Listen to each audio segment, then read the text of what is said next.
بسم الله الرحمن الرحيم. الحمد لله رب العالمين، الرحمن الرحيم، مالك يوم الدين. إياك نعبد وإياك نستعين، اهدنا الصراط المستقيم، صراط الذين أنعمت عليهم غير المغضوب عليهم ولا الضالين.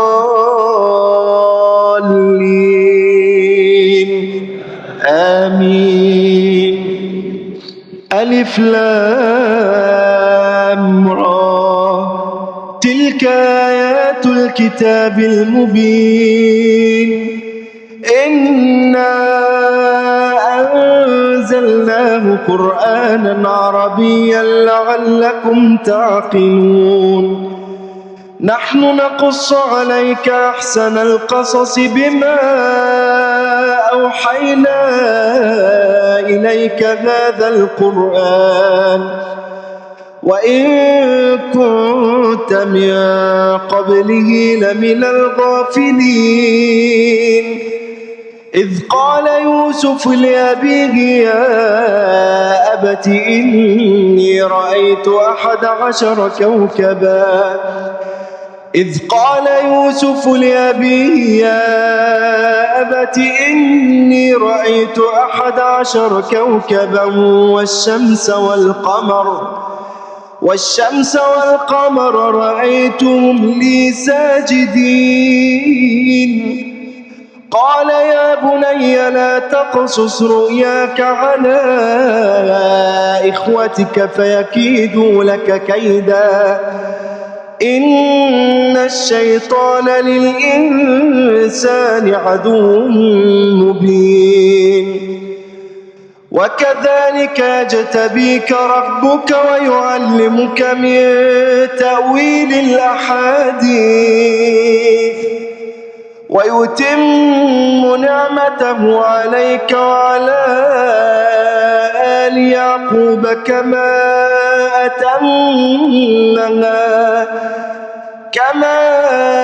أتمها على أبويك من قبل إبراهيم وإسحاق إن ربك عليم حكيم.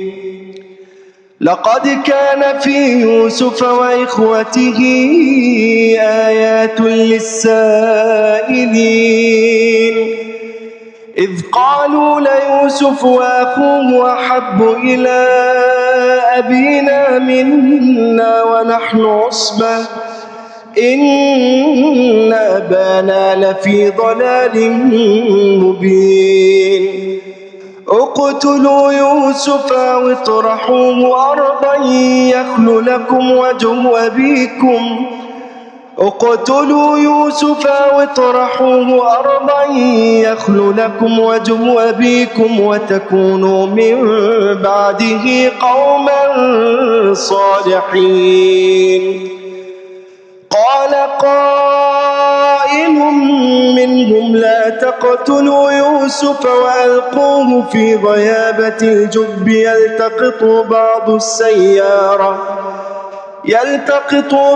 السيارة إن كنتم فاعلين. قالوا يا أبانا ما لك لا تأمنا على يوسف وإنا له لناصحون.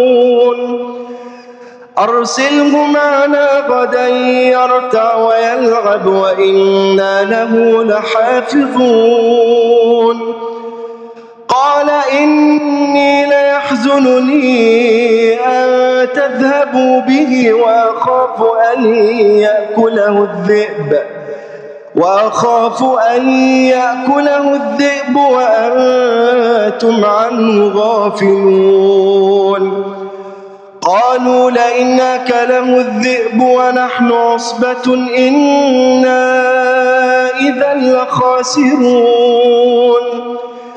فلما ذهبوا به وجمعوا فاجعلوه في غيابة الجب وأوحينا إليه لتنبئنهم بأمرهم هذا وهم لا يشعرون وجاءوا أباهم عشاء يبكون قالوا يا أبانا إنا ذهبنا نستبق وتركنا يوسف عند متاعنا فأكله الذئب وما أنت بمؤمن لنا ولو كنا صادقين وجاءوا على قميصه بدم كذب قال بل سولت لكم أنفسكم أمرا فصبر جميل والله المستعان على ما تصفون وجاءت سيارة فأرسلوا واردهم فأدلى دلوه قال يا بشرى هذا غلام وأسروه بضاعة والله عليم بما يعملون وشروا بثمن بخس دراهم معدودة وكانوا فيه من الزاهدين وقال الذي اشتراه من مصر لامرأته أكرمي مثواه عسى أن ينفعنا أو نتخذه ولدا وكذلك مكنا ليوسف في الأرض ولنعلمه من تأويل الأحاديث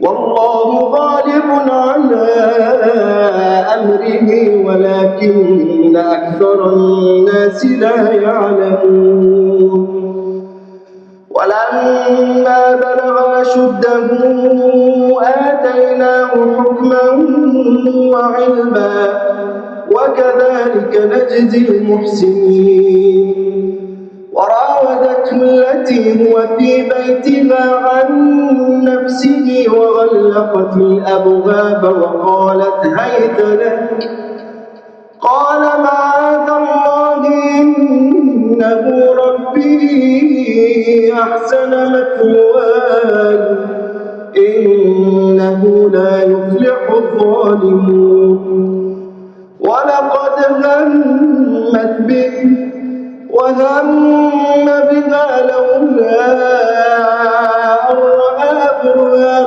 ربه كذلك لنصرف عنه السوء والفحشاء إنه من عبادنا المخلصين واستبق الباب وقدت قميصه من دبر وألف يا سيدها لدى الباب قالت ما جزاء من أراد بأهلك سوءا إلا أن يسجن أو عذاب أليم قال هي راودتني عن نفسي وشهد شاهد من أهلها إن كان قميصه قد من قبل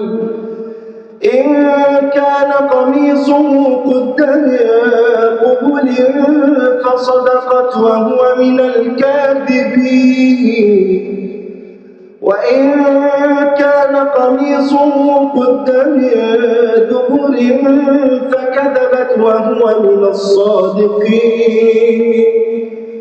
فلما رأى قميصه قد من دبر قال إنه من كيدكن إن كيدكن عظيم يوسف أعرض عن هذا واستغفري لذنبك إنك كنت من الخاطئين.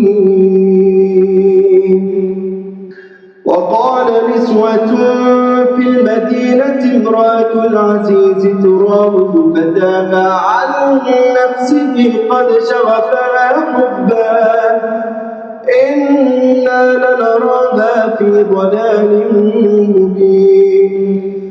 فلما سمعت بمكرهن أرسلت إليهن وأعتدت لهن متكئا وآتت كل واحدة منهن سكينا وقالت اخرج عليهن. فلما رأينه أكبرنه وقطعن أيديهن وقلن حاش لله ما هذا بشرا إن هذا إلا ملك كريم. قالت فذلكن الذي لمتنني فيه ولقد راودته عن نفسه فاستعصم ولئن لم يفعل ما آمره ليسجنن وليكون من الصاغرين. قال رب السجن أحب إلي مما يدعونني إليه وإلا تصرف عني كيدهن أصب إليهن وأكن من الجاهلين.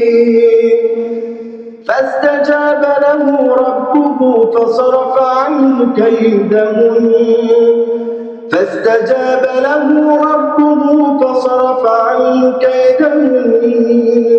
إنه هو السميع العليم. ثم بدا لهم من بعد ما رأوا الآيات ليسجننه حتى حين.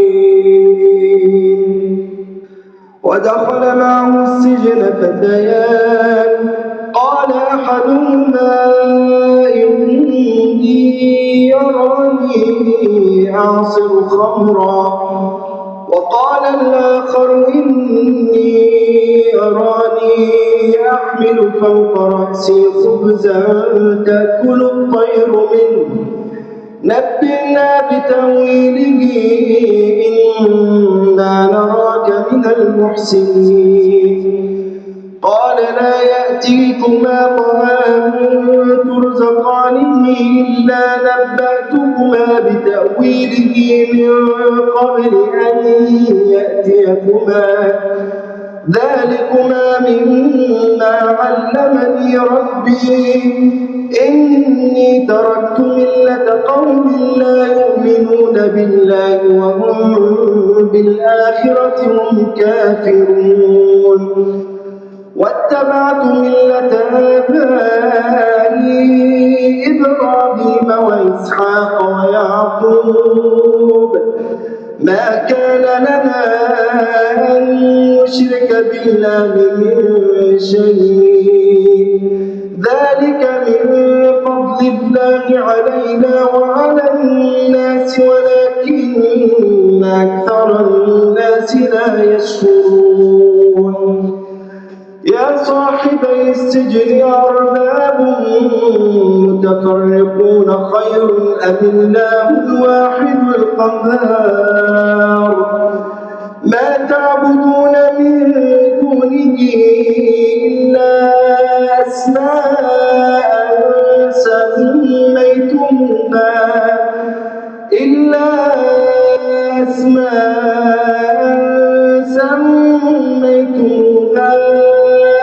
أنتم وآباؤكم ما أنزل الله بها من سلطان إن الحكم إلا لله أمر ألا تعبدوا إلا إياه ذلك الدين القيم ولكن أكثر الناس لا يعلمون يا صاحبي السجن أما أحدكما فيسقي ربه خمرا وأما الآخر فيصلب فتأكل الطير من رأسه قضي الأمر الذي فيه تستفتيان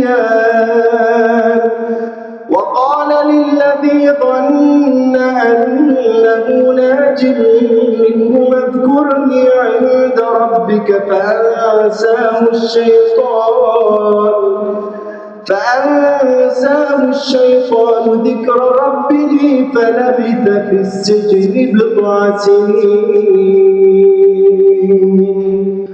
وقال الملك إني أرى 7 بقرات سمان يأكلهن 7 عجاف و7 سنبلات خضر وأخر يابسات يا أيها الملأ أفتوني في رؤياي إن كنتم للرؤيا تعبرون قالوا أضغاث أحلام وما نحن بتأويل الأحلام بعالمين وقال الذي نجا منهما وادكر بعد أمة أنا أنبئكم بتأويله فأرسلون يوسف أيها الصديق أفتنا في 7 بقرات سمان يأكلهن 7 عجاف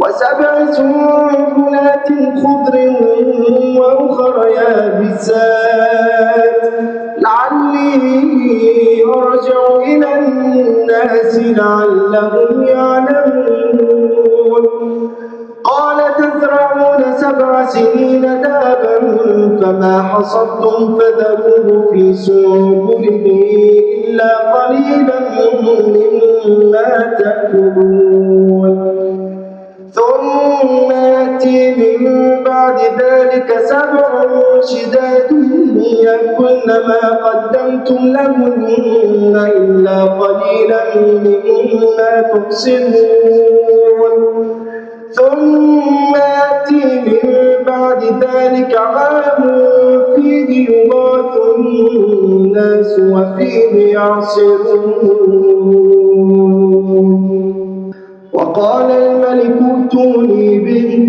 فلما جاءه الرسول قال ارجع إلى ربك فاسأله ما بال النسوة التي قطعن أيديهن إن ربي بكيدهن عليم قال ما خطبكن إذ راوتن يوسف عن نفسه قلنا حاش لله ما علمنا عليه من سوء قالت امرأة العزيز الآن حصحص الحق أنا راودته عن نفسه وإنه لمن الصادقين ذلك ليعلم أني لم أخنه بالغيب وأن الله لا يهدي كيد الخائنين وما أبرئ نفسي إن النفس لأمارة بالسوء إلا ما رحم ربي إن ربي غفور رحيم وقال الملك ائتوني به أستخلصه لنفسي فلما كلمه قال إنك اليوم لدينا مكين أمين قال اجعلني على خزائن الأرض إني حفيظ عليم وكذلك مكنا ليوسف في الأرض يتبوأ منها حيث يشاء نصيب برحمتنا من نشاء ولا نضيع أجر المحسنين ولأجر الآخرة خير للذين آمنوا وكانوا يتقون. وجاء إخوة يوسف فدخلوا عليه فعرفهم وهم له منكرون. ولما جهزهم بجهازهم قال ائتوني بأخ لكم من أبيكم ألا ترون أني أوفي الكيل وأنا خير المنزلين فإن لم تأتوني به فلا كيل لكم عندي ولا تقربون. قالوا سنراود عنه أباه وإنا لفاعلون. وقال لفتيانه جعلوا بضاعتهم في رحالهم لعلهم يعرفونها إذا انقلبوا إلى أهلهم لعلهم يرجعون.